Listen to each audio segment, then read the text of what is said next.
आज के हमारे इस कार्यक्रम में यूनिवर्सिटी काउंसलर प्रतिष्ठा सिंह जी हैं। इनसे नीट परीक्षा को लेकर जो अभी अभी पेपर लीक हुआ है उन पे हम सवाल करेंगे, क्योंकि जब यूनिवर्सिटी से जुड़ी हुई हैं, बच्चों की देख रेख काउंसलिंग करती हैं, तो इनसे जानना जरूरी है। पहले नीट पेपर को ही लेके इनसे सवाल किया जा सकता है। स्वागत है मैम। नमस्ते सर। नीट का पेपर बार बार लीक कैसे हो रहा है? क्या यह शिक्षा व्यवस्था की विफलता है? जी सर, बिल्कुल। सर देखिए, तो ये बार बार पेपर लीक होना 2024 का ले लीजिए, 2025 का ले लीजिए, अब 2026 का ले लीजिए, ये जरूर एजुकेशन सिस्टम को पूरा एकदम कहिए तो पूरा खात्मा करने का एकदम वो कर रहा है, खात्मा। जो अभी फिलहाल कुछ ही दिन पहले नीट परीक्षा का जो पेपर लीक हुआ, जी। उस पे जो बच्चे इतनी मेहनत से पढ़ते हैं, उन बच्चों के ऊपर क्या हुआ होगा, उनके परिवार के ऊपर क्या हुआ? क्योंकि आज की पढ़ाई बहुत महंगी पढ़ाई है।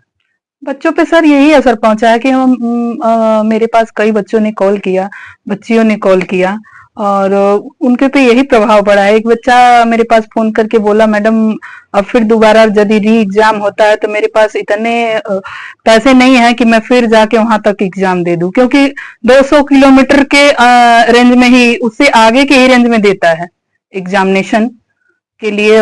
वो स्थान जो चुनता है सरकार, वो 200 के मीटर के आगे ही चुनता है। तो उस बच्चे के पास इतना इनकम नहीं था कि वो वहां तक जाए और रह के एग्जाम दे। सरकार ने इस पूरे मामले को सीबीआई को जांच सौंपा है। क्या आपको लगता है कि इससे बच्चों को न्याय मिल पाएगा? सीबीआई से तो भरोसा ही उठ गया है। सीबीआई 2024 में भी जांच करती रही, अभी तक आज तक कोई नहीं पकड़ा गया। पकड़ा भी गया तो बेल पे वो छूट गया, या तो 2 साल 1 साल करके इधर उधर करके उसको खत्म कर दिया गया। सीबीआई से तो भरोसा ही उठ गया है। कुछ लोगों का कहना है कि मेहनती बच्चे फिर से एग्जाम देंगे। क्या आपको लगता है फिर से एग्जाम होगा? एग्जाम री एग्जाम तो होना ही चाहिए। मान लीजिए फिर से जो बच्चों जो रिजल्ट, जब पेपर लीक हो गया तो रिजल्ट तो वो बेकार तो हो ही गया। पर मैं कहना चाहती हूँ, अगर मान लीजिए पॉलिटिक्स में आ जाइए, अगर कोई भी राजनेता हो या कोई भी, मामूली से आप गांव में चले जाइए प्रधानी चुनाव में, अगर कोई प्रधान प्रत्याशी अगर कोई जो जीता हुआ है, उसको बोलिए कि फिर से चुनाव होगा तो उसके ऊपर क्या गुजरती है वही बता सकता है। पेपर लीक माफिया, जी। पेपर जो लीक किया है, घोटाला जी किया जी है, जी। क्या उस माफिया पे कड़ी से कड़ी कार्रवाई है जो फिर ऐसे लीक न हो पाए? क्योंकि कई ऐसे मामले हैं इस सरकार में पेपर लीक हो जा रहा है, तो माफियाओं को छूट दे दी गई है, और वो भी शायद पता लग रहा है भारतीय जनता पार्टी का ही माफिया है। जी, ये सीकर जो जयपुर में पड़ता है, वहां पे दिनेश करके हैं जो भाजपा नेता हैं। देखिए, ये पूरा एजुकेशन जो सिस्टम इन्होंने नीट का जो पेपर लीक किया है, ऐसे एक दिन का थोड़ी ना एक लोगों का काम है।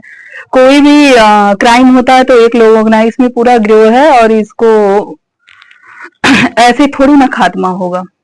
क्या आपको लगता है कि इस तरह की घटनाओं से मेहनती छात्रों पे का मनोबल गिर रहा है? जी बिल्कुल गिर रहा है।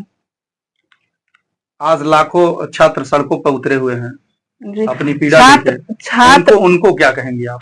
सर, छात्र अपना हक मांग रहे हैं, कोई एहसान थोड़ी ना मांग रहे हैं। क्या शिक्षा स्तर पे बड़े बदलाव की जरूरत है? जी बिल्कुल। इस पे सर जो वर्तमान सरकार जो इस समय वर्तमान में चल रही है सरकार, उसको भी ध्यान देनी चाहिए, और जो शिक्षा मंत्री हैं उनको भी ध्यान देना चाहिए, क्योंकि ये बच्चों का भविष्य का सवाल है। देखिए, ये हमारे साथ प्रतिष्ठा सिंह जुड़ी थी, जो नीट पेपर लीक होने पे छात्रों की समस्या को लेके अपनी बात रखी हैं, और छात्रों में जिस तरीके का रोष उत्पन्न है, बड़ी मेहनत करना पड़ता है, अभिभावकों को एक एक पैसा इकट्ठा करके इनकी पढ़ाई में लगाना पड़ता है, क्योंकि आज आधुनिक युग है और प्राइवेटेशन ज्यादा हो चुका है शिक्षा में, जो कि सभी अभिभावक एक एक पैसा जोड़ के अपने बच्चों को उच्च शिक्षा दिलवाने का कार्य करते हैं कि मेरा बेटा अच्छे पदों पे जाए, अच्छा कार्य करे, समाज हित में काम करे। लेकिन अभिभावकों का भी बड़ा समस्या है कि कैसे वो पैसा उत्पन्न कर रहा है अपने बच्चों को पढ़ाने के लिए। ये कहां से नीट पेपर जो लीक हुआ है, ये कहां से माफिया आते हैं जो पेपर ही लीक कर दे रहे हैं, और सरकार की कैसी व्यवस्था है जो इनकी व्यवस्था में घुस के और पेपर लीक कर देता है।